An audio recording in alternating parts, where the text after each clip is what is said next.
अन्न आणि औषध प्रशासन म्हणजेच एफडीएच्या धडक कारवाईमुळे सध्या संपूर्ण महाराष्ट्रातील हॉटेल आणि रेस्टॉरंट्स चालकांचे अक्षरशः धाबे दणाणले आहेत.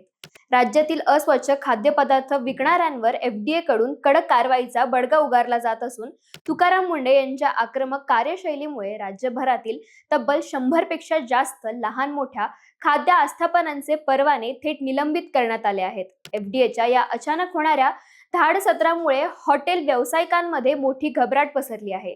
मात्र एफडीए विरोधात हायकोर्टात गेलेल्या एका हॉटेल व्यावसायिकेमुळे आता एफडीएने थेट हायकोर्ट कॅन्टीनच बंद करून टाकण्याची वेळ आली आहे. काय आहे हे संपूर्ण प्रकरण बघूयात या व्हिडिओच्या माध्यमातून. पण त्यापूर्वी सरळ सोप्पला फॉलो आणि सबस्क्राईब करायला विसरू नका. नमस्कार, मी आदिती आणि तुम्ही पाहत आहात सरळ सोप्प. एफडीएच्या कारवाईचा फटका बसलेल्या नवी मुंबईतील पार्क इन बाय रॅडिसन या नामांकित हॉटेलने एफडीएच्या कारवाई विरोधात थेट मुंबई उच्च न्यायालयात धाव घेतली होती. या याचिकेवर सुनावणी दरम्यान हॉटेलच्या वकिलांनी न्यायालयात जोरदार युक्तिवाद केला. केवळ तपासणी यादीतील किरकोळ त्रुटी किंवा एखादे झुरळ सापडले म्हणून थेट परवाना निलंबित करणे चुकीचे आहे. पुरेशी लेखी कारणे न देताच एफडीएने ही कारवाई केली आहे, असा दावा हॉटेलच्या वकिलांनी केलाय. हॉटेलतर्फे करण्यात आलेला हा युक्तिवाद ऐकल्यानंतर हायकोर्टाच्या खंडपीठाने अन्न आणि औषध प्रशासनाच्या भूमिकेवर अत्यंत गंभीर आणि थेट प्रश्न उपस्थित केले आहेत. एफडीएची ही आक्रमक कारवाई केवळ खासगी हॉटेल्स आणि रेस्टॉरंट पुरतीच मर्यादित आहे का?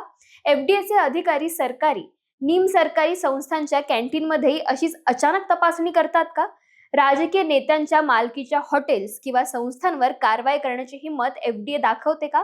असे रोखठोक सवाल न्यायाधीशांनी विचारले. इतकेच नाही तर आमच्या मुंबई हायकोर्टाच्या कॅन्टीनची कधी तपासणी झाली आहे का, असा थेट प्रश्न उच्च न्यायालयाने एफडीएला विचारला. यावर स्पष्टीकरण देताना मुख्य सरकारी वकिलांनी कोर्टाला माहिती दिली आहे की एफडीए कडून असा कोणताही भेदभाव केला जात नाही. यापूर्वी मुंबई महापालिकेच्या म्हणजेच बीएमसी कॅन्टीनचा परवाना निलंबित करण्यात आला आहे. तसेच गेल्या वर्षी मंत्रालयातील कॅन्टीनवरही धाड टाकून तेथील परवाना रद्द करण्यात आला होता. कोर्टाच्या या कडक टिप्पणीनंतर एफडीएने तातडीने पावले उचलत थेट मुंबई उच्च न्यायालयाचाच कॅन्टीनची झडताझडती घेतली आहे.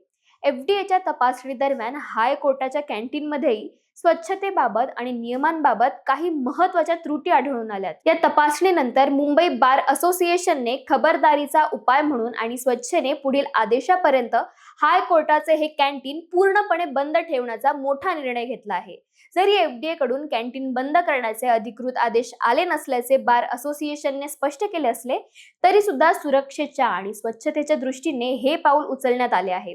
एका खासगी हॉटेलच्या याचिकेवरील सुनावणीवरून सुरू झालेला हा वाद थेट हायकोर्टाचे कॅन्टीन बंद होण्यापर्यंत पोहोचल्यामुळे सध्या संपूर्ण राज्याच्या प्रशासकीय आणि राजकीय वर्तुळात प्रचंड खळबळ उडाली आहे. बाकी या सगळ्या प्रकारावर तुमचं मत काय आहे आम्हाला कमेंट्स करून नक्की कळवा आणि अशाच व्हिडिओसाठी सरळ सोप्पला फॉलो आणि सबस्क्राईब करायला विसरू नका.